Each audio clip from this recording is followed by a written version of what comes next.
လူဘဝမှာကျင့်တတ်เสียများအကြောင်းတရားဒေသနာတော်ဒီနေ့ညတပတ်သဘင်ခန္ဓာကိုရှင်ဘုန်းတော်သခင်ရှင်တော်မြတ်ဖရာဤမဟာကရုဏာကုံကိုအာယုပြုကာတိကျုဖွဲ့ဆိုအပ်သောဝန္ဒနာပနာမအာတိတဂါထာကိုရွတ်ဆိုပူဇော်ခြင်းဖြင့်စတင်ကြရအောင်ယောကပကောတိဟိပိအပမေယံကာလံကရွန်တောတိဒုက္ခရာနိခေရံကတောလောကဟိတယနာထောနမောမာကာရုဏိကတတတ္တာယောနာထောဝိနိယညာစွာတတ္တဝါဤချမ်းသာစီးပွားလိုလားတောင်းတဂုံပေါင်းခါသဖြင့်နာထမြညာခြင်းရှင်တော်မြတ်ဖရာသည်ကပ္ပဂေါတိဟိပိဂရေကဘာအရေးအတွက်သင်္ချာတို့ဖြင့်တော်လဲအဘယ်မေယံရေအတွက်တိုင်းတာဖော်ပြခြင်းငါမစွမ်းနိုင်ပါသောကာလလေးအသင်ချေသိနေကဘာရှိကြသောကာလပတ်လုံးလောကဟိတယတတ္တလောကဤအကျိုးစီးပွားအလုံးငါအတိဒုက္ခရဏိဥ္စာအသက်ချစ်လဲအင်္ဂါမေတ္တာကြီးမှသမိတာနှင့်တထာဇနီဆွန်ခြင်းကြီးဟုကျက်တိထဝေငါးသွဲအစုအလွန်ခဲရင်တော်မူရောကိုကရွန်တော်ဘုရားဖြစ်ရန်ဤတန်ကြုတ်ကုတ်အာထုတော်မူရသည်ဖြစ်၍ခေရန်လက်ချေမျက်လုံးအသက်ဆုံးလည်းရဲ့နှလုံးစိတ်ဝံကိုရောဤပင်မခြင်းတို့ကတောဘဝတဏ္ဏကျိန်ဖန်များစွာရောက်တော်မူကြရရှာလေပြီမဟာကရုဏီကတတ္တဝါများယင်ဝေသားကဲ့သို့တနာချစ်ခင်မှာကရုဏာရှင်ဖြစ်တော်မူသောတသနာထသဝိနည်းများစွာတတ္တဝါဤချမ်းသာစီးပွားလိုလားတောင်းတဂုံပေါင်းခါသဖြင့်နာထမြညာထိုရှင်တော်မြတ်ဖရာအားနမောယုတိပြောင်းပြော့မှန်ကိုလျော်၍ကရောယုကျိုးရှိခိုးခြင်းသည်အထုဘဝတုစင်စစ်မဲ့သွေဖြစ်ပါစေတည်း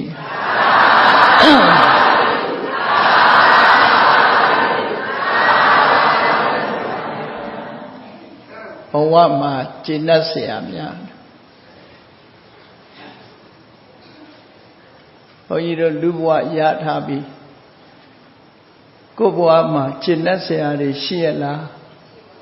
ဘာတွေဟာကျင့်တတ်เสียတွေလဲလို့ဘုရားမြတ်စွာဟောကြားဆုံးမတော်မူခဲ့တဲ့ဂီတုတ်တံကိုလေ့လာသုံးသပ်ကြည့်ပြီးတော့လူပေါင်းလူဘဝမှာနေကြတဲ့ဥပဒကဥပတိကာမလို့ခေါ်ကြတယ်ဘုရားဘာသာဝင်သူတော်စင်တွေအနေနဲ့အနည်းဆုံးကျင့်တတ်เสียအရေးချင်းတွေကိုယ်မှရှိရလားဆိုတာစဉ်းကျင်စဉ်းစားဖို့ပေါ့နော်ရသော်ဘုရားကဟောကြားထောက်ပြထားတဲ့အချက်တွေဒုသနာမှာရှိရင်ဒုဘဝမှာကျင့်တတ်เสียပဲဆိုတာကိုယ့်ကိုယ်ဆုံးဖြတ်လို့ရတယ်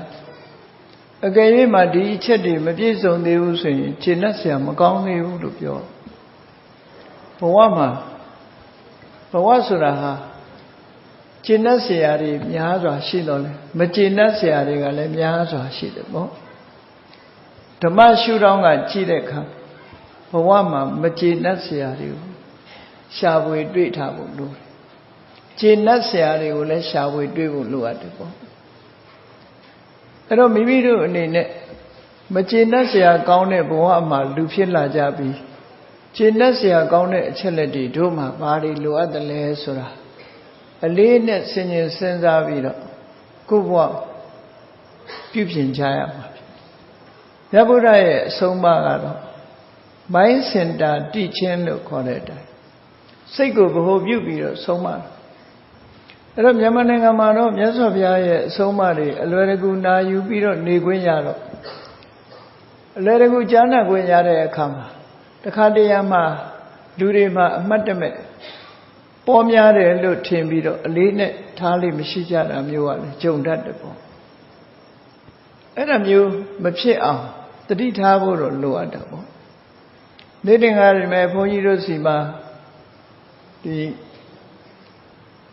ပြင်သစ်နိုင်ငံက tourist 2 ဦးရောက်လာတယ်ဘုရားဘာသာနဲ့ပတ်သက်ပြီးသိကျင်တယ်သူတို့သိထားတဲ့အသည့်တွေဟာမြတ်စွာဘုရားရဲ့အဆုံးအမထေရဝါဒအစဉ်အလာနဲ့မကိုက်ညီတဲ့အသည့်တွေသူတို့မှရှိတယ်အဲ့ဒါတွေကိုရှင်းလင်းပြီးတော့ပြောပြလိုက်ရအဲ့တော့လူတိုင်းဟာမြတ်စွာဘုရားရဲ့အဆုံးအမကိုရနိုင်ကြတာမဟုတ်ဘူးမြန်မာနိုင်ငံလူတွေကကံကောင်းလို့ရနေတာကိုရနေသည့်အတွက်ကြောင့်အချို့သောပုဂ္ဂိုလ်တွေကဒါတွေကတော့ရလွယ်တယ်လို့စိတ်ထဲမှာထင်ပြီးအလေးနဲ့မထားဘဲနဲ့နေလို့ရှိရင်အချိန်သာကုန်သွားပြီးတော့ကိုယ်မှအကျိုးဖြစ်ထွန်းမှုအားနည်းသွားမှာဖြစ်တယ်ဒါကိုတော့အလေးနဲ့ထားစဉ်းစားထားတဲ့တယ်ပေါ့တခါတရံကြတော့လူတွေဟာတန်ဖိုးတစ်ခုကိုလွန်မှပဲသိချဥပမာမဲ့လူတယောက်ရဲ့တန်ဖိုးဆိုတာလေအဲ့ဒီလူမရှိတော့ဘူးဆိုမှသိအဲ့သိပြီဆိုတဲ့အချိန်ကျတော့နောက်ကျပြီဘာမှလုပ်လို့မရဘူးအချိန်ရဲ့တန်ဖိုးဆိုတာလေအချိန်ကုန်သွားမှသိကြတယ်အချိန်ကုန်တော့ဘာလုပ်လို့ရအောင်မလဲဘာမှလုပ်လို့မရတော့ဘူးအဲ့ဒါမျိုးလို့ပဲမြတ်ဗုဒ္ဓရဲ့အဆုံးအမတွေအလွယ်တကူသိခွင့်ရပါရဲ့တန်းနဲ့မြတ်စွာဘုရားရဲ့အဆုံးအမတွေအလေးနဲ့ထားပြီးတော့နာယူရမှန်းမှတ်သားရမှန်းလေးလာရမှန်းသိဖို့ရမှန်းမသိဘူးသိတောင်မှပဲအခြားကိစ္စတွေနဲ့လူတွေဟာအချိန်ကုန်ပြီးတော့ကိုယ့်ဘဝမှာတန်ဖိုးဆိုတာဘာလဲဆိုတာဆင်ញင်စဉ်းစားမှုမပြုခဲ့လို့အချိန်ကုန်သွားပြီဆိုတော့မှတို့ဟာဆုံးရှုံးသွားပြီဆိုတာမျိုးအဲ့ဒီကြမှာတော့ဘာတတ်နိုင်လဲဘာမတတ်နိုင်နော်ဘာမတတ်နိုင်ဒေဝတုတ္တသုတ်တံမှာလို့တတိထားเสียပေါ့ဒေဝတုတ္တသုတ်တံမှာဒီဝေမာတိကပြိတ္တာမျိုးလို့ခေါ်ရတဲ့စတုမာရိနမျိုးလို့လည်းဆိုနိုင်တယ်ပေါ့ယမမင်းကြီးဆိုတာရှိတယ်အဲ့ဒီယမမင်းကြီးကတကယ်သူတော်ကောင်းကြီးငရဲကိုဆွဲချဖို့သူလာနေတာမဟုတ်ဘူးတမင်းကိုဗော်လန်တီယာကဲတင်မှုရသူကငရဲတကားကနေစောင့်နေတဲ့တကယ်သူတော်ကောင်းကြီးယမမင်းဆိုတာကြောက်စရာမဟုတ်ဘူးဘုရားဘာသာမြတ်စွာဘုရားရဲ့အဆုံးအမတရားတော်တွေထဲမှာယမမင်းကြီးရဲ့ဆန္ဒဆိုပြီးတော့ဟောထားတာရှိအဲ့မှာယမမင်းကြီးကငရဲကြလာတဲ့ပုဂ္ဂိုလ်တွေအကုသိုလ်အလွန်ကျင့်ရင်တော့တခါတည်းငရဲတန်းကျသွားတဲ့ပုဂ္ဂိုလ်ရှိတယ်မတော်တဆမှားယွင်းမှုလို့အကုသိုလ်ဖြစ်လာတဲ့ပုဂ္ဂိုလ်တွေကြတော့ငရဲရောက်လာတဲ့ပုဂ္ဂိုလ်တွေကြတော့ယမမင်းကြီးကသူ့ရဲ့ကုသိုလ်ကောင်းမှုတွေကိုဖော်ပေးပြီးငရဲကလွတ်အောင်သူကလွတ်တာမဟုတ်ဘူးကိုလုပ်ခဲ့တဲ့ကုသိုလ်ကလွတ်တာနော်အဲ့ဒီကုသိုလ်ကောင်းမှုကိုပြန်လီတတိဖော်ပေးတဲ့အလုပ်ကိုသူလုပ်တော့ပြန်လီတတိဖော်ပေးလို့အဲ့ဒီအချိန်မှာကုသိုလ်ဆိုတာဘလောက်အားကိုးစရာကောင်းလဲအဲ့ဒီအချိန်မှာအမေလည်းအားကိုးစရာမရှိဘူးအဖေလည်းအားကိုးစရာမရှိဘူးနော်ဖေလည်းအားကိုးစရာမရှိဘူးဆွေမျိုးညာတိတွေဆိုတာလည်းအားကိုးစရာမရှိဘူးငွေကြီးယူဆောင်လာပြီးတော့ယမမင်းကြီးကိုလက်ဆောင်ထိုးပြီးတော့လွတ်ဖို့ဆိုတာလည်းမရှိဘူးဘယ်လိုမှလုံးလို့မရတဲ့အချိန်အားကိုးရမှာတော့ကိုလုံးခဲ့တဲ့ကုသိုလ်တရားပဲဖြစ်တယ်ပေါ့အဲ့ဒီမှာယမမင်းကြီးကမေးခွန်းနေမေးလို့ရှိတယ်ဘာမေးတော့ဆိုဒါတတိထားဖို့ပြောပြတာနော်ယမမင်းကြီးကတတိထားဖို့သူမေးတဲ့မေးခွန်းကဘာတော့ဆိုရင်မင်းလူဘဝနေတော့ငါတဲ့တိတတ်တဲ့အရွယ်ရောက်တဲ့အခါမှာဒေဝတုတ္တဆိုတဲ့နတ်တမန်တွေလူလောကမှာရှိနေတာမင်းမသိခဲ့ဘူးလားလို့ဆိုသိခဲ့ဘူးတဲ့အဲ့ဒီကြတော့ယမမင်းကြီးကဖော်ပေးတယ်မင်းအဖိုးဖွားတွေမတွေ့ခဲ့ဘူးလားလို့ဆိုတွေ့ခဲ့တာပဲတဲ့အဖိုးဖွားတွေတွေ့အဲ့ဒီအဖိုးဖွားတွေတွေ့တဲ့အခါမှာငါလဲအိုရအောင်မှပဲဆိုတဲ့မအိုခင်တော့ငါကောင်းတာလုပ်မှပဲဆိုတဲ့စိတ်ထဲမှာအတွေးလေးမပေါ်ခဲ့ဘူးလားမပေါ်ခဲ့ဘူးတဲ့မေ့တာမင်းအချိန်လေးလွန်လာခဲ့ပြီအဲ့ဒီတော့ကမင်းငါလဲအိုရအောင်မှဆိုပြီးကောင်းတာတွေလုပ်ခဲ့မယ်ဆိုရင်မင်းဒီမရောက်နိုင်ဘူးတဲ့အဲ့တော့ မင်းမှာဘာကုသိုလ်မှမရဘူးဆိုတော့ဒါမင်းအဖေလှုပ်တာလည်းမဟုတ်ဘူးအမေလှုပ်တာလည်းမဟုတ်ဘူးမင်းဆွေတွေမျိုးတွေကလှုပ်တာလည်းမဟုတ်မင်းကိုယ်တိုင်လှုပ်ခဲ့တာမင်းကံရှိသမျှတော့ခံရတော့မှာပဲလို့ဒီလိုနတ်တမန်တွေကိုသူအိုသူနာသူသေးဆိုတာတွေနဲ့မေးပြီးတော့ကုသိုလ်ကောင်းမှုလုပ်ဖို့တတိယသလားမရဘူးလားဆိုတာမေးမြန်းစစ်တာသူကအဲ့ဒါဖော်ပေးတာလောကလူတွေမှာကိုယ်မှာအမှတ်ရစရာတွေအချက်တွေရှိပါလေရဲ့သားနဲ့အမှတ်တမဲ့အချိန်ကုန်လွန်သွားတဲ့ပုဂ္ဂိုလ်တွေအများကြီးပဲ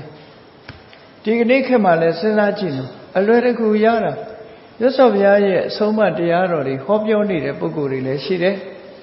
မိမိတို့ကိုယ်တိုင်လည်းပဲလေ့လာမယ်ဆိုရင်ဖြစ်နိုင်တဲ့စာအုပ်စာတမ်းတွေရှိတယ်မိမိတို့ကိုးကွယ်တဲ့ဆရာတော်တမန်တော်တွေလည်းရှိတယ်မေးမြန်းပြီးတော့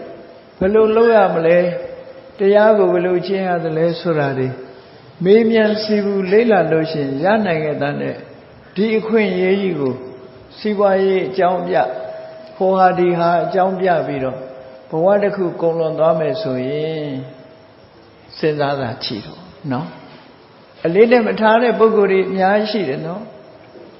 တဘဝလေးကိုတခဏလေးကိုထာဝရထင်ပြီးတော့အလေးနဲ့မထားကြဘူး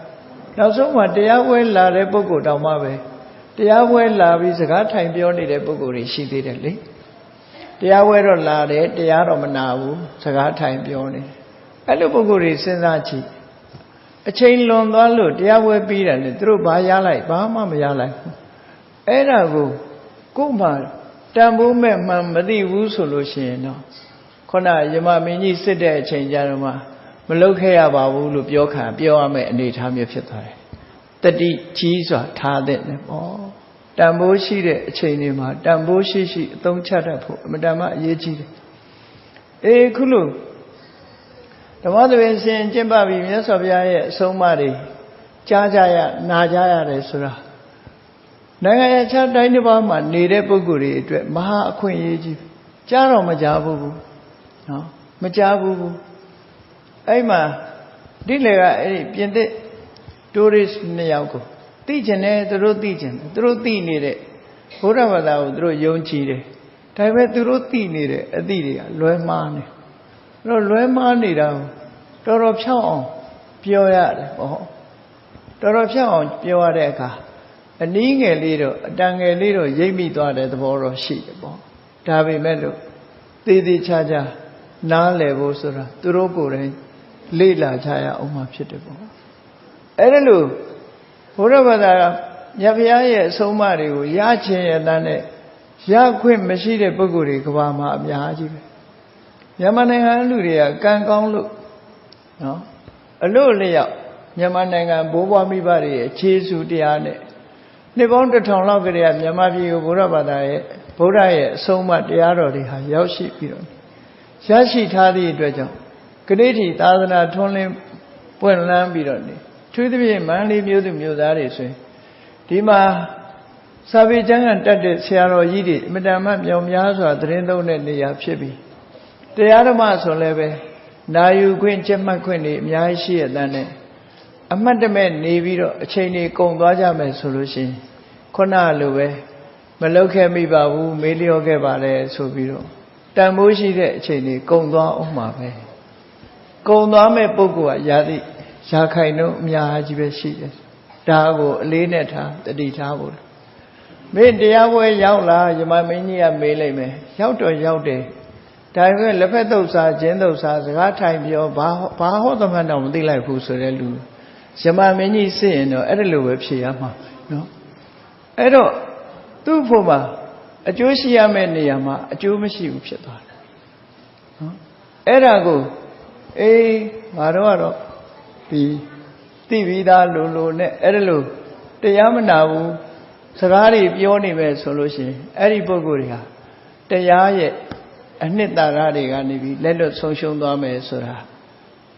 နော်ခုချိန်ကတည်းကကြည့်လို့ရတယ်ပေါ့အဲ့ဒါလိုမဖြစ်အောင်ကိုယ့်ကိုယ်သတိထားကြဖို့မတ္တမအရေးကြီးတယ်မတ္တမအရေးကြီးတယ်တရားနာခွင့်ရတဲ့ဘဝဆိုတာအလွန်နည်းတယ်လို့အခုဒီနေ့ခေါင်းစည်းလေးပေးထားတာကိုကြည့် ဘဝမှာကျေနပ်เสียများအဲ့တော့ကျေနပ်เสียများကိုမပြောခင်ဘဝရဲ့မကျေနပ်เสียတွေကိုအရင်စဉ်းစားကြည့်အောင်ဘဝတစ်ခုရလာလို့ရှင်မကျေနပ်เสียတွေကဘာလဲဆိုတော့ဒီဘဝကြီးဟာလူဘဝရလာတဲ့အခါမှာဒီတိုင်းရနေတာမဟုတ်ဘူးလူဖြစ်လာတဲ့အခါမှာအသက်ရှင်ဖို့အတွက်လည်းအများအားကြိုးစားနေရတယ်ငယ်ရွယ်တဲ့အချိန်ကနေစပြီးတော့အသက်ရှင်နေတဲ့များကလပတ်လုံးလူတွေဟာအသက်ရှင်ဖို့အတွက်ကြိုးစားနေကြတယ်ကြိုးစားရတာမှအလွန်ကြိုးစား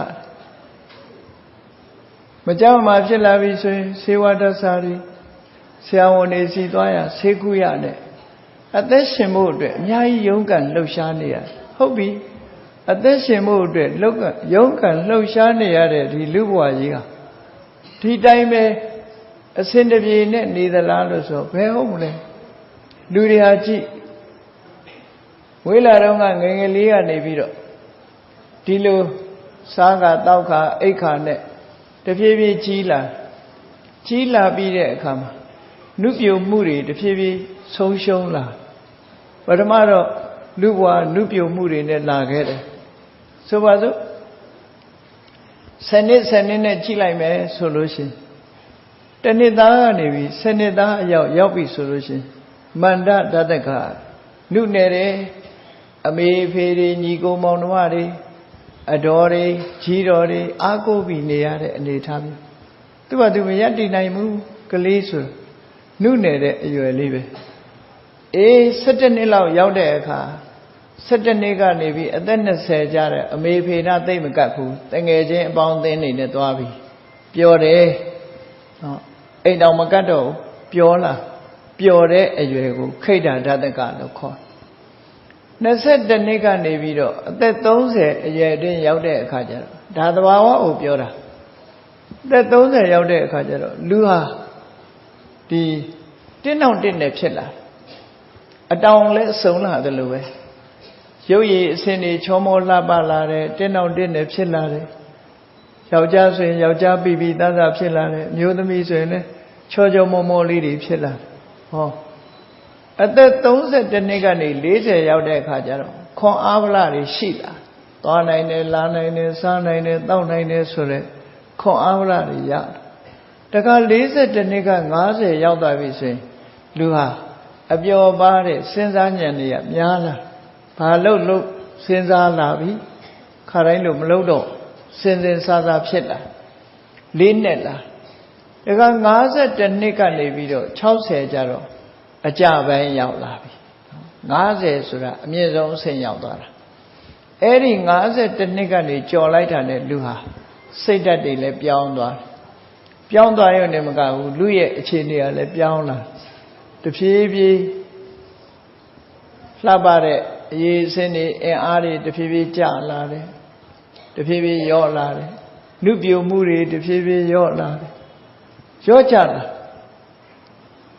51ကနေ60ဆိုရင်အကြပိုင်းပဲတချို့ကြတော့အဆင်းမှာဘိန်းတက်လိုက်တယ်လို့ပဲဝေါတဲ့ဆိုပြီးတော့အဖိုးကြီးကိုမယ်ကြီးကိုဖြစ်သွား56လိုက်နော်သွားရီကျိုးလို့သပင်းတွေဖြူလို့ကြည့်လိုက်တဲ့အခါကျတော့အိုကြီးအိုမဖြစ်သွားတချို့ကံကောင်းတဲ့ပုဂ္ဂိုလ်ကြတော့တင်လိုက်တာအရွယ်တင်တယ်မထင်ရဘူးဆိုမလေးကြေးကိုနတ်နေအဲ့ကြလူဟာနော်အရွယ်တင်လိုက်တာဆိုကြေးနတ်တကယ်တော့ကြာနေတာမမြင်ဘူးနော်ကြာနေပြီအရာတော့မဟုတ်ဘူးခါ61ကနေပြီးတော့80ဆိုတဲ့အခါကျတော့ဘာခစ်လို့ခေါ်တော့ဘာနှစ်လို့ခေါ်တော့ဆိုပပ္ပါရဓာတကလမ်းသွားလို့ရှိရင်ကိုင်းတိုင်းရိုင်းတိုင်းဖြစ်လာပြီနော်ရိုင်းတိုင်းဖြစ်လာပြီခြေကချတဲ့အခါမှာဟိုချောဒီချောနဲ့ဒါကြောင့်မလို့အဲ့ဒီအချိန်မှာဟိုချောလဲလို့ပေါင်ကျိုးသွားတယ်တို့ခြေကျိုးသွားတယ်တို့အဲ့ဒီအချိန်မှာဖြစ်လာနော်ချောလာပြီအဲ့ဒီအချိန်မှာသတိထားခဏကြာခြေကျိုးကနေလဲလို့ဘယ်မှာလဲလို့ဆိုချောလာတခါ82နှစ်ကနေ80ရောက်လာပြီဆိုတဲ့အခါကျ80တွင်အဲ့ဒီ10နှစ်ကျတော့ဝင်ကဓာတကကုန်းလာလက်ပြင်လေးကုန်းလာတယ်ခါလေးကုန်းလာ အရင်လိုမဟုတ်တော့ဘူးပရေတွေတွန့်နေပူဆိုးလာတယ်အိုကြီးအိုရုပ်ပို့ပြီးတော့ပေါ်လာတယ်ဒါက81ကနေ90ဆိုတဲ့အချိန်ရောက်လာတဲ့အခါကျတော့ဘာဖြစ်တယ်ဆိုမောမူဟာဓာတကမေ့တယ်တခါတလေကိုထမင်းစားပြီးတော့ဟဲ့ငါထမင်းမစားရသေးဘူးလှုပ်ချင်လှုပ်တယ်အဲ့ဒီအချိန်နော်ဟိုကလေးဒီနာထားလိုက်ဟိုနာထားလိုက်မေ့တယ်ဘယ်နာထားမိမှမသိဘူးကိုယ့်အကူရောင်းမခါထိုးရှာတဲ့အရှာမျိုးတွေလည်းခဏခဏဖြစ်အဲ့လိုမေ့လာတဲ့အနေထားမျိုးတွေရောက်လာတယ်တဲ့တခါ61နှစ်ကနေပြီးတော့အနှစ်တရာလို့ဆိုတာလူတိုင်းတော့ရောက်ခဲတယ်အဲ့ဒီရောက်လာပြီဆိုရင်သေယနာဓာတကတဲ့ဒါရေပုံရကိုပြောတာတယောက်တလေမရောက်တာကြည့်ပြီးမဖြစ်ပါဘူးလို့မပြောနဲ့နော်အများစုကအဲ့ဒီတိုင်းပဲဖြစ်တယ်သေယနာဓာတကဆိုတာအဲ့ရထဲမှာပဲအိတ်နေတော့အဲ့ဒါတိတ်ပြီးတော့ဟိုသွားဒီသွားမသွားတော့ဘူးလူမြင်ကွင်းကပျောက်သွားပြီတဖြည်းဖြည်းနော်အဲ့ရထဲမှာခွေးနေတာများသွားအဲ့ဒီလိုလူဘဝမှာစဉ်းစားကြည့်လိုက်လို့ရှိရင်မတည်မြဲဘူး10နှစ်တစ်ချိန်10နှစ်တစ်ချိန်အပြောင်းအလဲတွေနဲ့နှစ်90ရဲ့ဟိုဘက်ကျရင်တခါတည်းရောကျသွားတာအဲ့တော့ကျေနပ်စရာကောင်းလားဆိုဘယ်ကျေနပ်စရာကောင်းလူဘဝကျေနပ်စရာပဲကောင်းလို့ခဏလေးပဲအဲ့ဒါကြည့်မယ်ဆိုရင်ကျေနပ်စရာမကောင်းဘူးတဲ့ဒါဖြင့်ဘုန်းကြီးတို့တွေလူဘဝမှာကျေနပ်စရာဆိုတာဘာတွေလဲအဲ့ဒီကျေနပ်စရာရဖို့ကျေနပ်စရာမကောင်းတဲ့ဘဝကြီးထဲမှာနေတဲ့အချိန်မှာကျေနပ်စရာကောင်းလုပ်အောင်မြတ်စွာဘုရားကဂိဟိတုတ်တံမှာဒါကိုဟောထားတယ်ဂိဟိတုတ်တံကတာဝတိပြည်မှာမြတ်စွာဘုရားသခင်ကိုရောမြတ်ဇေရွန်ကျောင်းသတင်းသုံးနေတဲ့အချိန်ကျောင်းတကအနာရဝိတ္ထေကြီးနဲ့သူ့နောက်လိုက်နောက်ပါဥပဒက900ဘုရားထံရောက်လာကြတယ်မြတ်စွာဘုရားနိဗ္ဗာန်ဝင်ရောက်ချင်းကပ်ပြီးရှိခိုးဝါချပြီးထိုင်းနေတဲ့အချိန်မြတ်စွာဘုရားနာမှာဘယ်သူရှိတော့ဆိုလက်ရတော်ရာပညာအရာမှာထိတ်တန်းကြတဲ့ရှင်သာရိပုတ္တရာမထေရမြတ်ရှိတယ်အဲ့ဒါလို့ရှိနေတဲ့အချိန်မှာမြတ်စွာဘုရားကအနာရဝိတ္ထေတို့လိုပရိသတ်တွေနဲ့စကားပြောတာမဟုတ်ဘဲနဲ့ရှင်သာရိပုတ္တရာနဲ့စကားပြောတာအဲ့ဒီရှင်သာရိပုတ္တရာနဲ့စကားပြောတဲ့တရားဟောတဲ့ဆုံးမတဲ့စကားလေးဟာဒီနေ့အင်္ဂုတ္တရနေကယ်မှာမှတ်တမ်းတင်ထားတော့ဂိဟိတုတ်တံနဲ့ဒီလိုရှိတယ်နော်ဂိဟိတုတ်တဆိုအဲ့ဒီနာမည်နဲ့မှတ်ထားဂိဟိဆိုတာအိယာတိထောင်လူပေါင်းမှာနေတဲ့တရားဓမ္မရည်ညွှန်းတယ်အဲ့ဒီအိယာတိထောင်လူပေါင်းမှာနေကြတဲ့တရားဓမ္မတွေကျေနပ်เสียရည်ရှိတယ်အဲ့ဒီကျေနပ်เสียရည်ရဖို့အရေးကြီးတယ်နာရဝိတ္ထေတို့ကရှင်သာရိပုတ္တရာနဲ့မြတ်စွာဘုရားကရှင်သာရိပုတ္တရာကိုပြောနေတဲ့ဒီစကားကိုအနာရဝိတို့ဥပဒက900ကနားထောင်နေကြတယ်အခြေအနေပေါ့အဲ့တော့မြတ်စွာဘုရားမိန့်ကြားပုံကလူဘဝမှာနေပြီးကျေနပ်เสียရည်ရှိတယ်တဲ့အဲ့ဒီကျေနပ်เสียရည်နဲ့ပတ်သက်ပြီးမြတ်စွာဘုရားကဘယ်လိုဟောတော့ဆို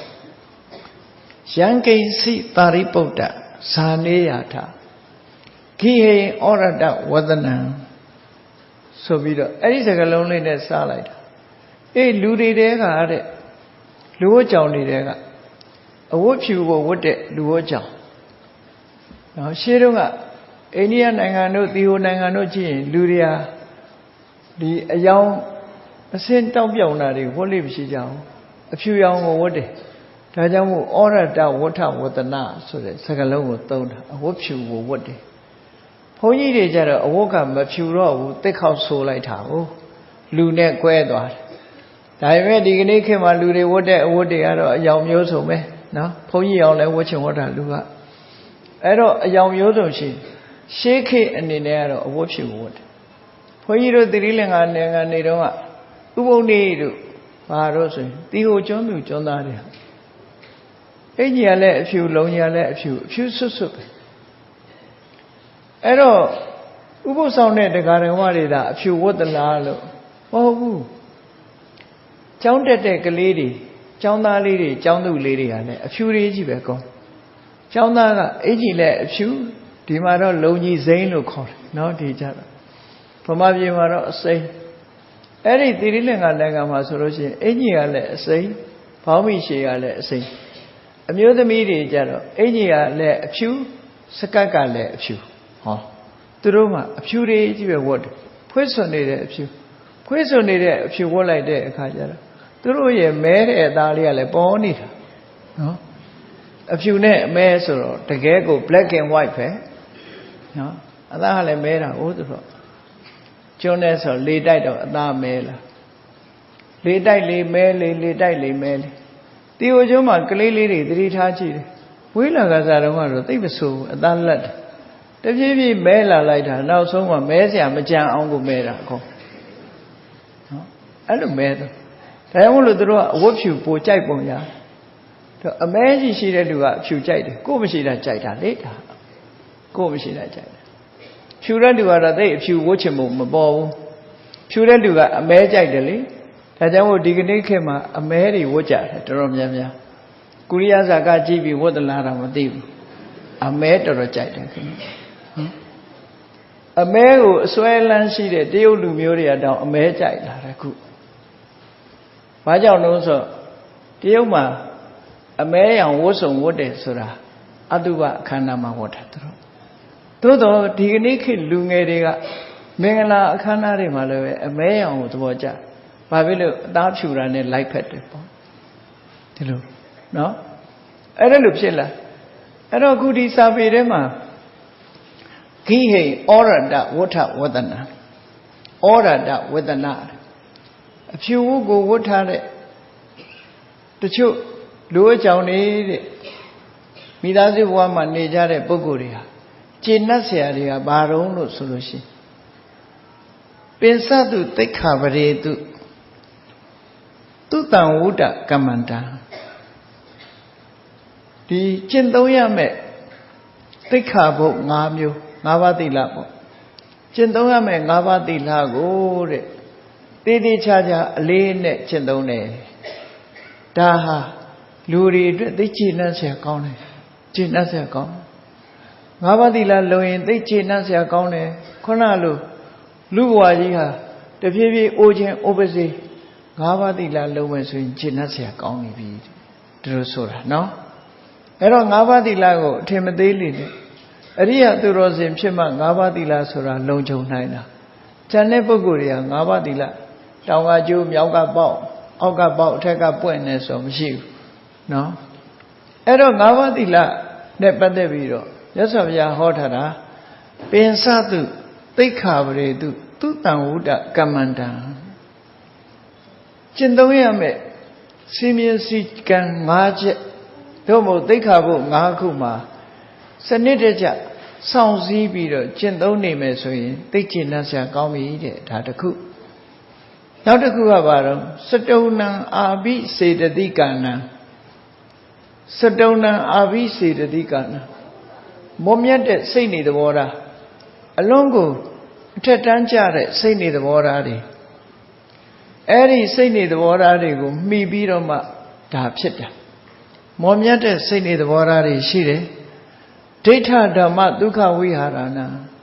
မျက်မှောက်ဘဝမှာအဲ့ဒီစိတ်ဓာတ်မျိုးလေးထားနိုင်လို့ရှိရင်ချမ်းသာတယ်တဲ့နေရတာကျင့်တတ်เสียကောင်းတယ်ချမ်းသာတယ်တွေးနေရရင်ကိုချမ်းသာတယ်စိတ်ဆင်းရဲเสียမရှိဘူးအဲ့ဒီလိုဒီမော်မြတ်တဲ့စိတ်နဲ့လှုပ်ဆောင်ရတဲ့တွေးနေတဲ့အချိန်မှာစိတ်နှလုံးကြည်နူးဖွယ်ရာကောင်းတဲ့ချမ်းသာစွာနေရတဲ့အချက်၄ချက်နဲ့လည်းပြည့်ပြည့်စုံစုံအလိုရှိတိုင်းရရှိနေတယ်ဆိုလို့ရှိရင်အဲ့ဒီလူဘဝကျင့်တတ်စရာအကောင်းဆုံးပဲငါးပါးသီလနဲ့ကိုလုံးသမျှတွေလုံခြုံခြင်းစိတ်ရဲ့ကြည်နူးဖွယ်ရာကောင်းမြတ်တဲ့စိတ်နဲ့မျက်မှောက်ဘဝမှာစိတ်ချမ်းသာကိုယ်ချမ်းသာလက်ချမ်းသာနဲ့နေနိုင်တဲ့အခြေအနေ၄ရပ်နဲ့ပြည့်စုံခြင်းလို့ဆိုအဲ့ဒါဟာဘဝမှာကျင့်တတ်စရာအကောင်းဆုံးချက်တွေလို့မြတ်စွာဘုရားဒီလိုဟောတာနော်ခိဟိသုတ်တံရှင်သာရိပုတ္တရာကိုအဲ့ဒါလို့အကျဉ်းဟောပြီးတဲ့အခါမှာလူလောကမှာရောက်လာပြီးတော့၅ပါးသီလနဲ့ကိုလုံးသမျှမှာတကယ်ကို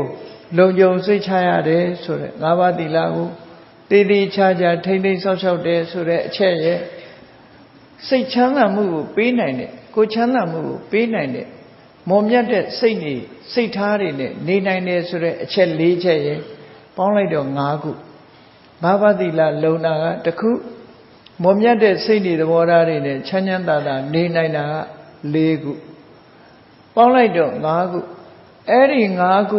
နဲ့ပြည့်စုံနေတဲ့လူဘဝကျင့်တတ်စရာအကောင်းဆုံးလူဘဝပဲလို့မြတ်စွာဘုရားဒီလိုဟောတာပေါ့အဲ့ဒါလိုဟောပြီးမြတ်စွာဘုရားကဘာပြောတော့အဲ့ဒီအချက်5ချက်နဲ့ပြည့်စုံပြီဆိုလို့ရှိရင်တဲ့ဒီလူဟာကိုယ့်ကိုယ်ကိုပြောနိုင်တယ်ဟေးငါတို့ကတော့ငရဲဘယ်တော့မှမရောက်ဘူးငါတို့ကဘယ်တော့မှတိရစ္ဆာန်မဖြစ်ဘူးငါတို့ဘယ်တော့မှပြိတ္တာဘဝမရောက်ဘူးငါဟာအပယ်လေးပုံကလွတ်တယ်ငါအဖို့အပယ်တကားပိတ်ပြီငါဟာသောတာပန်နဲ့တူတယ်သောတာပန်ဖြစ်နေပြီလို့ကိုယ့်ကိုယ်ကိုပြောချင်ပြောလို့ရတယ်လို့မြတ်စွာဘုရားဒီလိုဟောတာနော်ကိုယ့်ကိုစိတ်ချယုံကြည်တော့တယ်မြတ်စွာဘုရားဒီအချက်တွေနဲ့ဘာဝတိလလည်းလုံနေကိုယ်စိတ်လေးကိုစိတ်ချမ်းသာသာနဲ့ကောင်းမြတ်တဲ့တရားလေးနှလုံးသွင်းပြီးနေနိုင်တာ၄မျိုးအဲ့ဒီအချက်တွေနဲ့ပြည့်စုံပြီဆိုလို့ရှိရင်အေးငါဘဝအရာတော်တယ်ငါတို့ကတော့ဘယ်တော့မှငရဲမကြဘူးငါတို့ကဘယ်တော့မှတိရစ္ဆာန်ဘဝမရောက်ဘူးငါတို့ကဘယ်တော့မှပြိတ္တာဘဝမရောက်ဘူးဒုက္ခတိဘုံငါတော့ဘယ်တော့မှမရောက်ဘူးငါဟာတကယ်ကိုသောတာပန်ပုဂ္ဂိုလ်လိုပဲလို့ကိုယ့်ကိုပြောချင်ပြောလို့ရတယ်ဒီအရေးချင်းနေတာရှိပြောလို့ရဟောဘယ်လောက်ကျေနပ်เสียကောင်းလဲဒါမြတ်စွာဘုရားဒီလိုဟောတာနော်အလွန်ကျေနပ်เสียကောင်းတဲ့အချိန်ကိုယ့်ကိုဒီဘဝအကြောင်းကိုကိုယ်တိုင်သိကြလူတွေဟာဘဝတစ်ခုရထားတဲ့အခါဒီဘဝကိုဘယ်လိုနေတယ်ဘယ်လိုထိုင်တယ်ကိုယ့်ဘဝရဲ့အခြေအနေစီဝါရေးအဆင်ပြေတယ်မပြေဘူးဆိုတာတွေကစကိုယ့်ဘဝကိုသိနေကြအေးတေတီအချမ်းမဲ့ငါဘာဖြစ်မဲ့ဆိုတဲ့အပေါ်မှာလူတွေဟာမတွေးဆနိုင်ကြဘူးပေါ့အေးအခုပြောတဲ့အချက်တွေနဲ့ညီလို့ရှိရင်နောက်ဘဝလည်းပူစရာမရှိဘူးရန်ကုန်မြို့မှာဆွေတွေမျိုးတွေနဲ့အိမ်ရှိတဲ့ပုဂ္ဂိုလ်တယောက်ကအချိန်မရွေးထသွားဟိုမှာကိုနေစရာအိမ်နဲ့ဆင်းတဲ့ဘယ်လို့မှမတွေ့ဘူးအခါမှရန်ကုန်မရောက်ဘူးရန်ကုန်သွားမှအသိလည်းမရှိဘူးဆိုရင်တော့စိတ်ပူခေါင်းပူလိမ့်မယ်အဲ့ဒါလို့မဟုတ်ဘဲနဲ့ရန်ကုန်မှာဆွေတွေမျိုးတွေလည်းရှိတယ်ကိုယ်ပိုင်အိမ်လည်းရှိတယ်ဆိုတဲ့လူတယောက်ဟာဘယ်အချိန်သွားရသူကအချိန်မရွေးသူ့အဖို့မှာဘာမှမထူးတယ်လို့အေးအဲ့ဒါလိုပဲငါးပါးသီလလည်းလုံးနေမယ်စိတ်ချမ်းသာမှုကိုပေးနိုင်တဲ့ဒီအတွေးတွေကိုလည်းပဲအလွယ်တကူရနိုင်မယ်ဆိုတဲ့ပုဂ္ဂိုလ်တယောက်စိတ်ချမ်းသာမှု၄မျိုးနဲ့ပြည့်စုံပြီဆိုတဲ့ပုဂ္ဂိုလ်ဟာနောက်ဘဝဆိုတာသူ့အတွက်ကိန်းတွေကောင်းရဘဝရောက်မယ်ဆိုတာကိုယ့်ကိုဆုံးဖြတ်တယ်ဘယ်သူမှသွားမေးစရာမလိုဘူးဒီလိုဆိုတာပေါ့နော်အဲ့ဒါဘဝမှာကျင့်တတ်စရာအကောင်းဆုံးဂိသုတ္တမှာဒီလိုဟောတာမြတ်စွာဘုရားသောအကင်္ခမာနောအတ္တနာဝအတ္တနာဗျာကရေရသူကြိုက်ရင်ပြောတယ်ကိုယ့်အကူသောတပန်နောဟမတ္တမိငါသောတပန်ပဲလို့ကိုယ့်ကိုပြောတယ်ခိနာပါယဒုက္ခတိအပေလေးပုံကငါလွတ်သွားပြီလို့ကိုယ့်ကိုပြောလို့ရပါတယ်လို့ဒီလိုဆိုထားတာဟုတ်အဲ့တော့ဘလောက်ကျင့်တတ်เสียကောင်းတော့အဲ့ဒါလိုကျင့်တတ်เสียဘဝမျိုးကိုဘယ်သူလောက်ရမှာတော့ကိုယ်ပဲလောက်ရမှာဖြစ်တယ်ပေါ့အဲ့ဒီလိုကျင့်တတ်เสียဘဝမျိုးကိုလုံးမထားဘူးဆိုလို့ရှိရင်တော့ဤဘဝဤချမ်းမဲ့မှာနောင်ဘဝဆိုတာကြောက်เสียလန့်เสียတစ်ခုဖြစ်မှာဒီဘဝမှာအစဉ်ပြေးနေပြီနောင်ဘဝအစဉ်ပြေးခြင်းမပြေမှာဘယ်ဘဝပဲဖြတ်မှမသိဘူးဆိုတာမျိုးကကြောက်เสียအကောင်းဆုံးပဲဖြစ်တာပေါ့မျက်စိမိတ်ပြီးတော့၆ကဘာကြီးတဲ့ခုံဆင်းလိုက်ရတယ်လို့အောက်မှာမွေလားကင်းလားတတဝါလားရှင်သေးတွေလားကြားတွေလားကိုယ်ကြိုက်မဲ့အကောင်တွေနဲ့လားဆိုတာဘာမှမသိပဲနဲ့မျက်စိမိတ်ပြီးခုံဆင်းလိုက်ရတဲ့ပုဂ္ဂိုလ်ရဲ့အခြေအနေမျိုးဟာဘယ်လောက်ကြောက်မဲ့ဖွယ်ကောင်းလဲအေးဘဝမှာကျင့်တတ်စရာတွေအားရစရာတွေမရှိဘူးဆိုရင်မျက်စိမိတ်ပြီး၆ကဘာကြီးတဲ့ခုံချရလောက်ဒါတဲ့ပို့ပြီးကြောက်စရာကောင်းတာကတော့ဒီကျင့်တတ်စရာမရှိတဲ့ပုဂ္ဂိုလ်ဖို့ငရဲကြမှာလားပြိတ္တာဖြစ်မှာလားတရေဖြစ်မှာလားဆိုတာမသိနိုင်တဲ့အနေအထားမျိုးပဲပေါ့ဒါကြောင့်မို့မြတ်စွာဘုရားဘဝမှာကျင့်တတ်စရာတွေကိုယ်ကိုရှိအောင်ကြိုးစားလို့ဆိုလိုတယ်ကျင့်တတ်စရာတွေရှိအောင်ကြိုးစားထားကြဒီကျင့်တတ်စရာတွေနဲ့ပြည့်စုံနေတဲ့ပုဂ္ဂိုလ်တယောက်ကိုယ့်ဘဝကိုဒီဘဝမှာလည်းကျင့်တတ်စရာကောင်းမယ်နောက်ဘဝမှာလည်းကျင့်တတ်စရာကောင်းဒီလိုဆိုတာပေါ့နော်အဲ့တော့ဒီစိတ်မြင့်မြတ်တဲ့စိတ်နဲ့ စိတ်ကိုကြည်နူးအောင်မတန့်စင်သေးတဲ့စိတ်မစင်ကြယ်သေးတဲ့စိတ်တွေစင်ကြယ်လာစေတဲ့အင်္ဂါရပ်တွေဒါတွေကိုကိုယ်တဏ္ဍာမှာကြိုးစားပြီးတော့လှုပ်ဆောင်ရမှာဖြစ်တယ်ဒါဟာဒီအချက်နဲ့ပတ်သက်ပြီးမြတ်စွာဘုရားတခုချင်းရှင်းပြတယ်၅ပါးသီလနဲ့ပတ်သက်လာလို့ရှိရင်တဲ့ကိုဆင်ញင်စဉ်းစားကြည့်ခုနကဆောက်တည်သွားတဲ့၅ပါးသီလအဲ့ဒီ၅ပါးသီလနဲ့ပတ်သက်လာလို့ရှိရင်သူကတကယ်ကိုစင်စင်ကြဲကြဲတရားဓမ္မကိုမျက်မျက်နိုးနိုးအနေနဲ့ထိမ့်သိမ်းဆော့ရှော့ရင်ကျိုးတာလည်းမရှိဘူးပေါက်တာလည်းမရှိဘူးပျောက်ကြားတာလည်းမရှိဘူးနော်ကျိုးပေါက်ပျောက်ကြားမရှိပဲနဲ့ကျိုးတယ်ဆိုတာပါဏာတိပါဒလေးတော့မလွတ်ဘူးဆိုရင်ဒါကျိုးသွားတယ်လို့ခေါ်တယ်နောက်ဆုံးသူရမေရိယာလေးတော့မလွတ်ဘူးဆေးပြဝါပြလေးရှိသေးတယ်ဆိုကျိုးပြန်ပြီနော်ကျိုးတယ်ဆိုတာဟိုဘက်တစ်ဖက်ဒီဘက်တစ်ဖက်ကျိုးတယ်ပေါက်တယ်ဆိုတာအလဲကောင်ကကာမိတုမိစ္ဆာဆရာလေးကမပြတ်ဘူးဆိုရင်ဒါပေါက်သွားတယ်ခေါ်အဲ့ဒါလို့ကျိုးတယ်ပေါက်တယ်ပျောက်တယ်ကြားတယ်တကွက်ကြားတယ်လုံတဲ့ဟာလုံမလုံတဲ့ဟာမလုံအဲ့ဒါမျိုးမဖြစ်ဖဲနဲ့ဘာဖြစ်တယ်ဘူးစိတ်တငါးပါးသီလအပေါ်မှာတကယ်ကိုမျက်မျက်နှိုးနှိုးထိမ့်သိမ့်ဆော့ရှော့တယ်ကိုချင်းသီလအနေနဲ့မျက်နှိုးထားတယ်သို့မဟုတ်ငါးပါးသီလနဲ့နော်ကာယတုဂတိရောက်ဖို့ဆိုတဲ့ဆောင်ထိန်မှုမျိုးမဟုတ်ဘဲနဲ့၅ပါးသီလရဲ့တန်ဖိုးကိုသိပြီးတော့ထိမ့်သိမ့်ဆောက်ရှောက်တယ်ဝိညာဉ်ပတ္တထသူ့ရဲ့၅ပါးသီလကိုပညာရှိတွေကိုကချီးမွမ်းလောက်တယ်တော်လိုက်တာသူ၅ပါးသီလအစွမ်းအထည်မရှိပါဘူးလို့ချီးမွမ်းလောက်အောင်ရှိရအပရမတ္ထ၅ပါးသီလအပေါ်မှာငါဟာဆိုတဲ့တဏှာဒိဋ္ဌိနဲ့ဆွဲလန်းတာသို့မဟုတ်မှားယွင်းတဲ့အမြင်တွေနဲ့ဆွဲလန်းထားတာမျိုးမရှိဘူးဆိုပါစို့၅ပါးသီလနဲ့ပတ်သက်ပြီးတော့သူကမှန်မှန်ကန်ကန်ရှုမြင်သုံးသပ်တတ်တယ်ပေါ့သီလရဲ့အရေးချင်းဟာဘယ်တိုင်းတာအထိဖြစ်တယ်ဆိုတာမှားမှန်ရင်သုံးသပ်တဲ့အနေအထားမျိုးအမြင်မျိုးမရှိပဲနဲ့တကယ်ကိုစင်စင်ကြဲကြဲ၅ပါးသီလကိုထိမ့်သိမ်းဆော့ရှော့လို့တမာတိတန်ဝတ္တနိက၅ပါးသီလပေါ်မှာအာယုစိုက်ပြီးတော့ပါဏာတိပါဒကလွတ်တယ်ဆိုတာဆင်ញင်တယ်အာရိဏရဏကင်းတယ်ဆိုတာဆင်ញင်တယ်ကာမိတုမိစ္ဆာစာရကင်းတယ်ဆိုတာဆင်ញင်တယ်အဲ့ဒါလို့သီလပြည့်ပြည့်စုံစုံဆင်ញင်လိုက်တဲ့အခါမှာစိတ်တည်ငြိမ်မှုတွေဖြစ်ပေါ်လာကိုယ်သီလကိုဆင်ញင်စဉ်းစားကြည့်လိုက်လို့ရှိရင်လူဟာစိတ်တည်ငြိမ်နော်ကိုယ်သီလကိုအသိဆုံးကိုယ်သီလမှာကိုဘာတွေဖောက်ဖျက်နေတယ်ဆိုရင်အဲ့ဒီလူရဲ့စိတ်ဟာဒီလှုပ်ရှားရင်းရိုင်နေတဲ့စိတ်ပဲဖြစ်တယ်။၅ပါးသီလကိုဆင်ញင်စဉ်းစားလိုက်တဲ့အခါမှာစိတ်လေးကငြိမ်ပြီးတော့ကြည်နူးမှုတွေရသွားတယ်။တမာတိတန်ဝတ္တနိက။တမာတိကိုဖြစ်စေစိတ်လေလွတ်မှုကိုမဖြစ်ဘဲ၅ပါးသီလပေါ်မှာအာယုံထားပြီးတော့ကျင့်နှက်မှုတွေနဲ့လာ။အဲ့ဒါလိုဖြစ်အောင်၅ပါးသီလကိုထိမ့်သိမ်းဆော့ရှော့နိုင်ရမယ်တဲ့မြတ်စွာဘုရားဒါတုတံဝိတကမ္မန္တသူတံဝုဒ္ဒကမ္မန္တစနစ်တကျထိမ့်သိမ်းဆော့ရှော့ထားတဲ့၅ပါးသီလဒီလို၅ပါးသီလကိုစနစ်တကျထိမ့်သိမ်းဆော့ရှော့ထားရင်ခြေနှက်စရာကောင်းပြီလို့မြတ်စွာဘုရားဒီလိုဟောတာသိခြေနှက်စရာကောင်းတယ်နောက်တစ်ခါအာဘိစေတတိကဒိဋ္ဌဓမ္မဒုက္ခဝေယအာဘိစေတတိကဆိုတာအဘိစေတဆိုတာအလုံးကိုအစင်းမြင့်တဲ့စိတ်ဓာတ်အလွန်အစင်းမြင့်တဲ့စိတ်ဓာတ်ဆိုတာတတ္တာတွေပညာတွေပီတိတွေနဲ့လွှမ်းခြုံထားတဲ့စိတ်ပူပန်တဲ့စိတ်မဟုတ်ဘူးမုန်းတီးတဲ့စိတ်မဟုတ်ဘူး jealousy ဖြစ်တဲ့အိတ်သာစိတ်မျိုးမဟုတ်ဘူးအလုံးဒီသူစိတ်ဟာ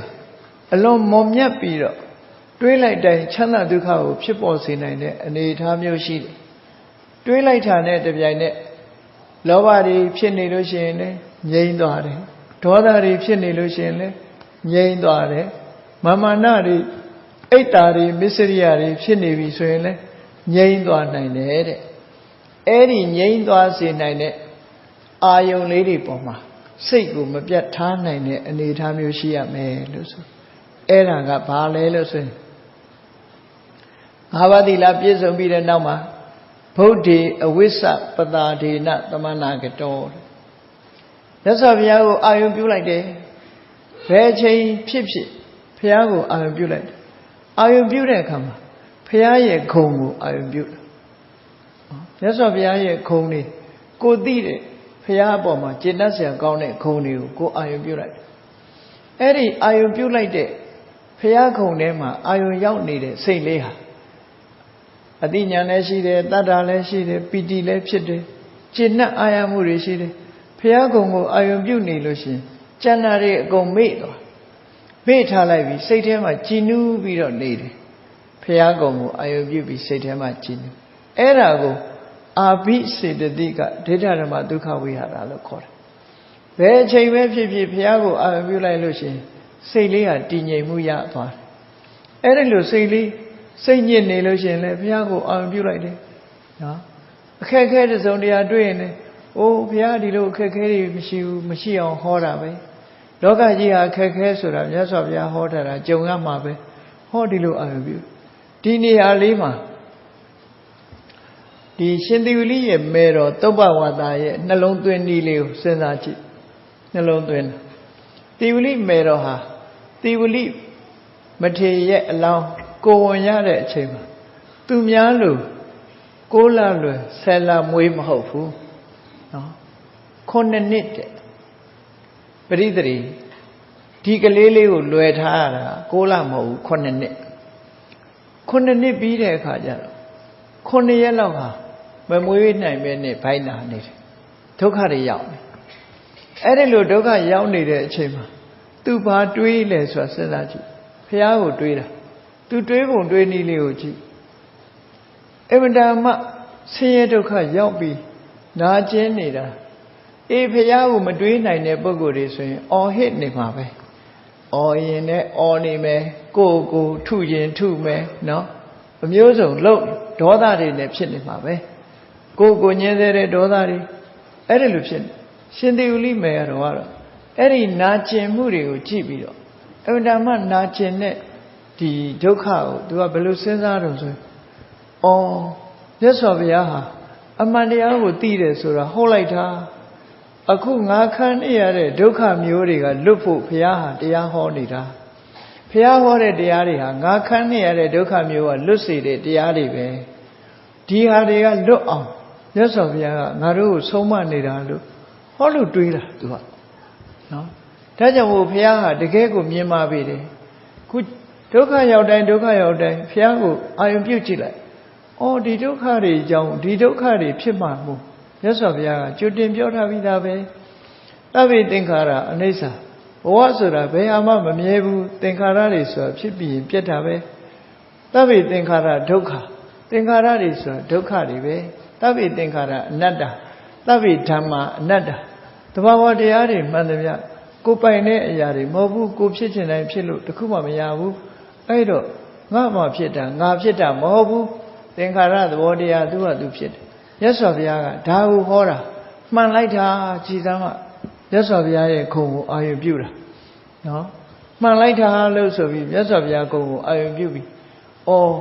မြတ်စွာဘုရားဒါရီမြင်လို့တို့ဆုံးမထားတာပဲလို့ဆိုဒီဘက်ကိုအာရုံရောက်သွားလိုက်လို့ရှိရင်စိတ်ဟာကြည်နူးမှုတွေရဒုက္ခတွေတက်တာသွားတယ်ဒေါသတွေထွက်လာလို့ရှိရင်အေးမြတ်စွာဘုရားကဒီလိုဒေါသမျိုးမထားရဘူးလို့ဟောတာငါဒီလိုဒေါသတွေထားနေလို့ရှိရင်အပင်ငရဲကြမှာပဲကြည်စမ်းဒီဒေါသအပင်ငရဲဆိုတာနောက်မှဖြစ်မှာအခုတည်းမဲ့ငါခန်းနေရပြီဟောဒီလိုစဉ်းစားလိုက်ရင်ဘုရားရဲ့ခုံတွေကိုစဉ်းစားပြီးသားဖြစ်သွားတယ်မြတ်စွာဘုရားမှာငါမှဖြစ်တဲ့ဒေါသမျိုးဘုရားမှာဖြစ်ဘူးလောဘတွေဖြစ်နေလို့ရှိရင်လည်းအေး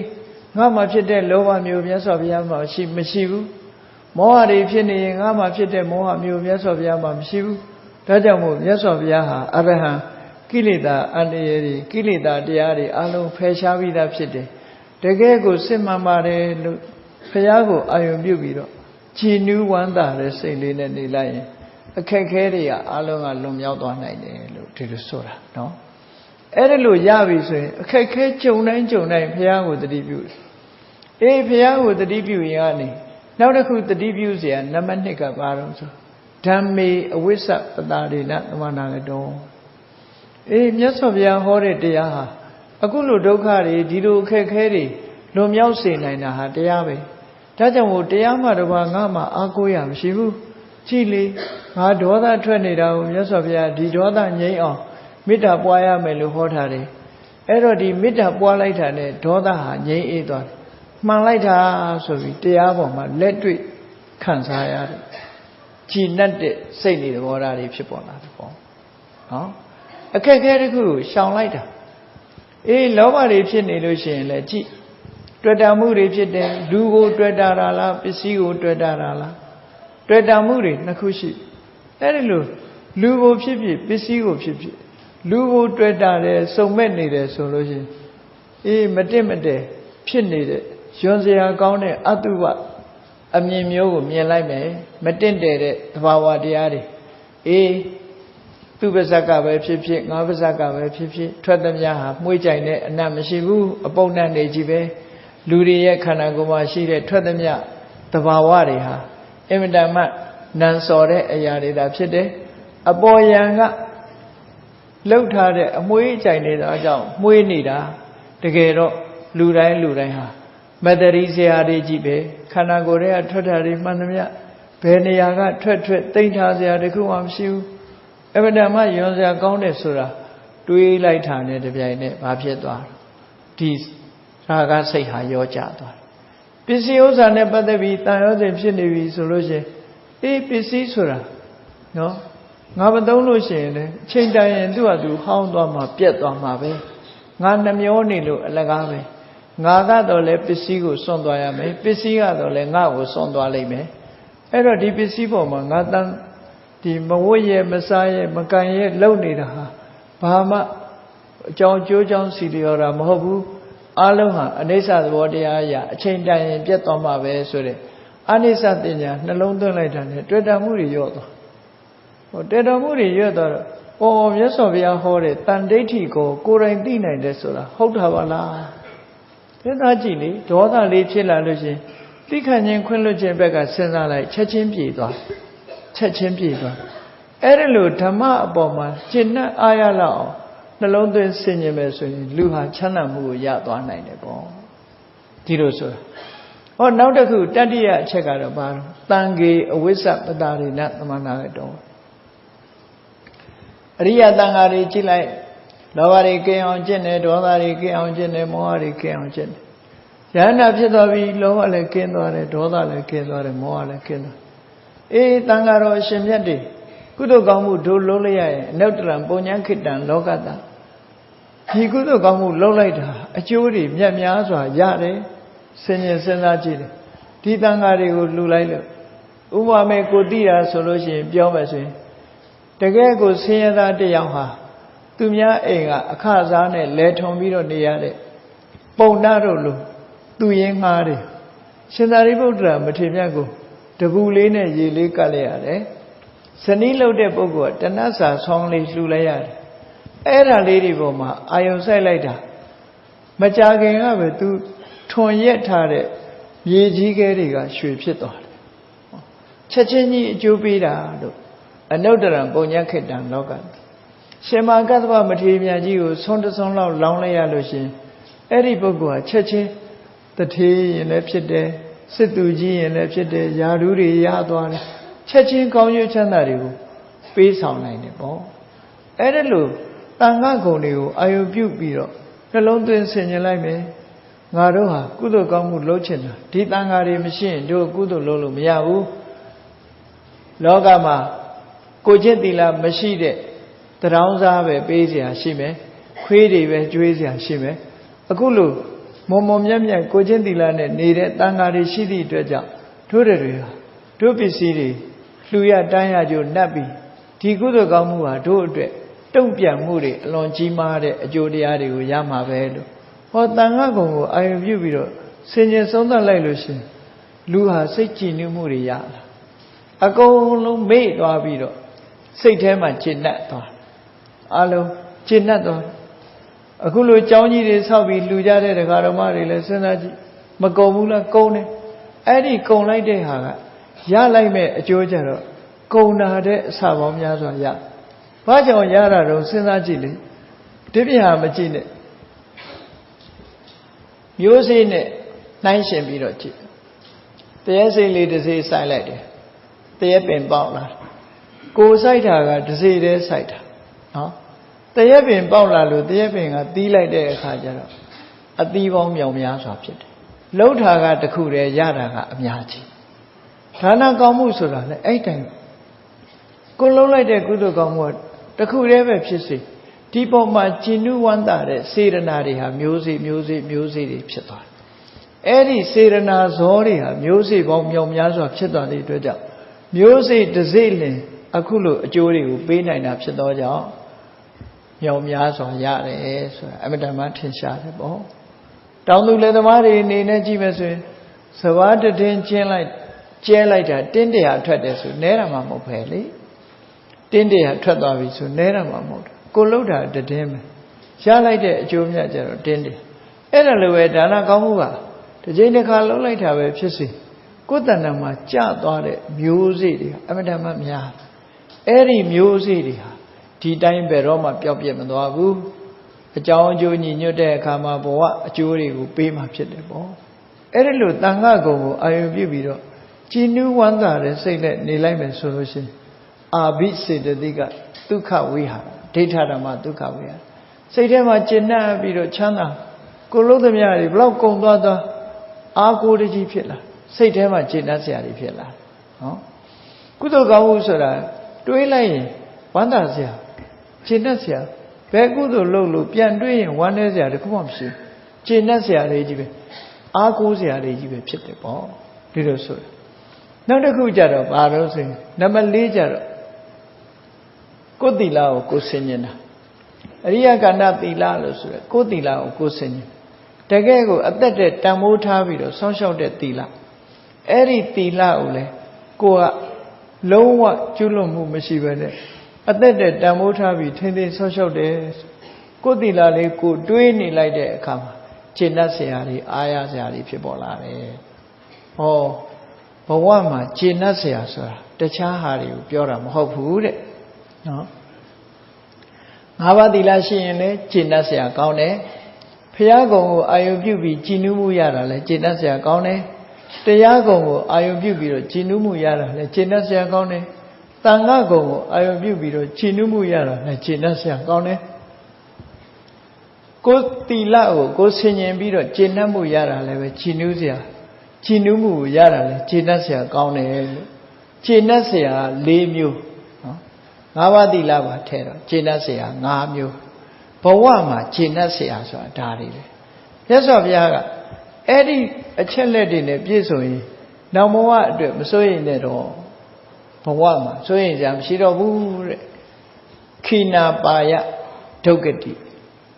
ခိနနိရယောတဲ့မင်းအတွက်ငရဲမရှိဘူးနော်ကျင့်တတ်နေပြီမင်းကိုယ့်အတွက်ငရဲဟုတ်မရှိဘူးငရဲမလာတော့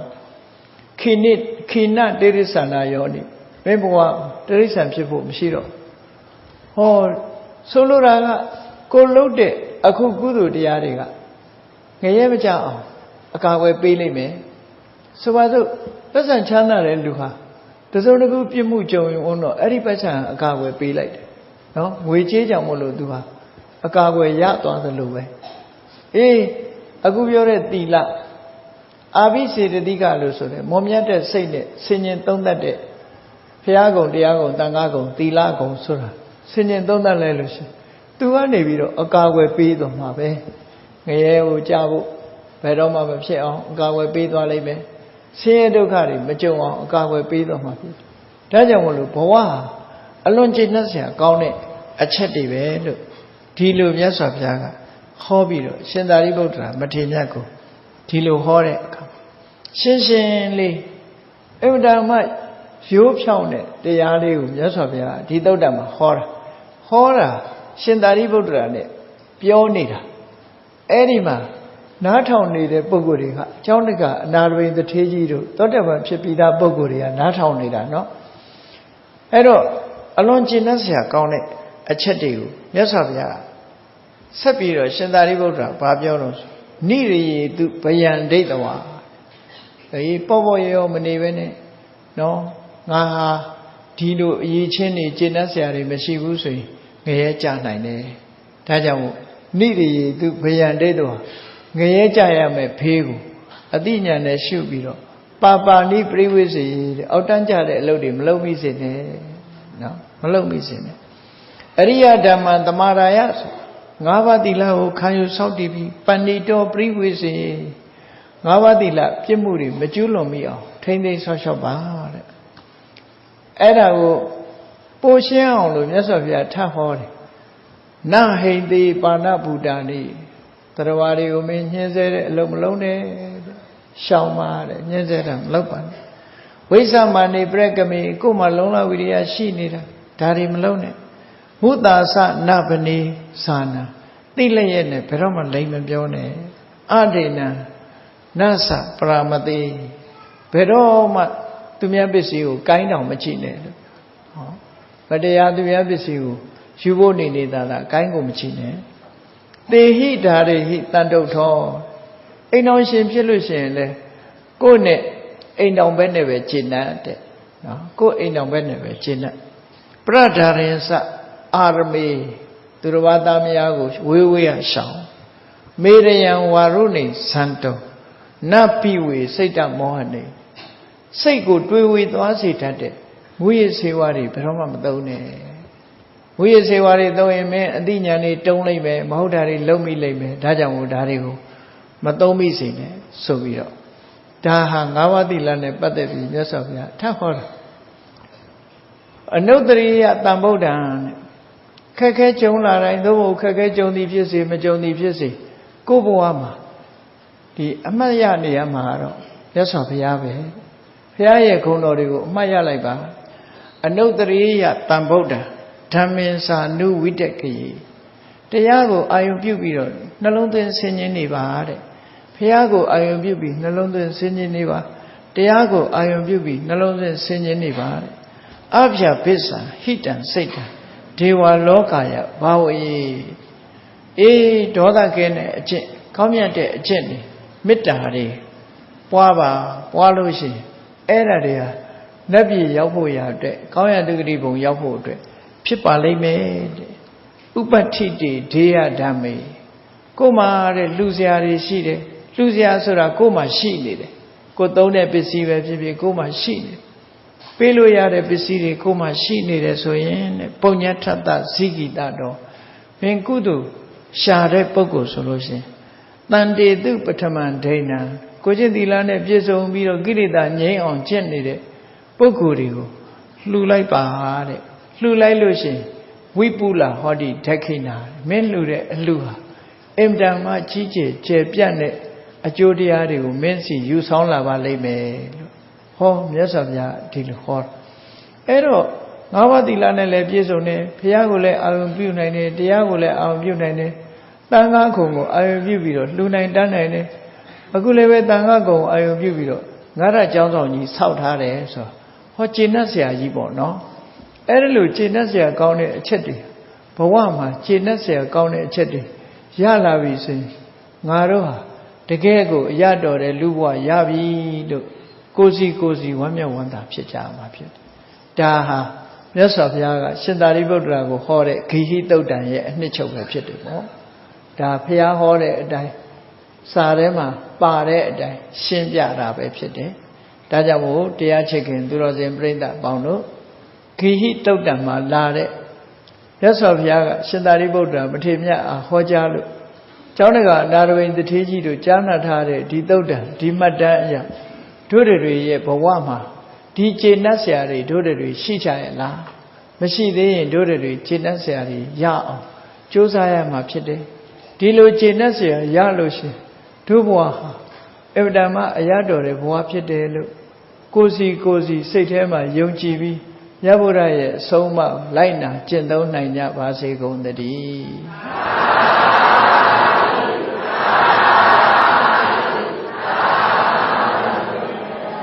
မေတ္တာပို့ရအောင်တတဝါများစွာဘေးရန်กว่าချမ်းသာကြပါစေတတဝါများစွာ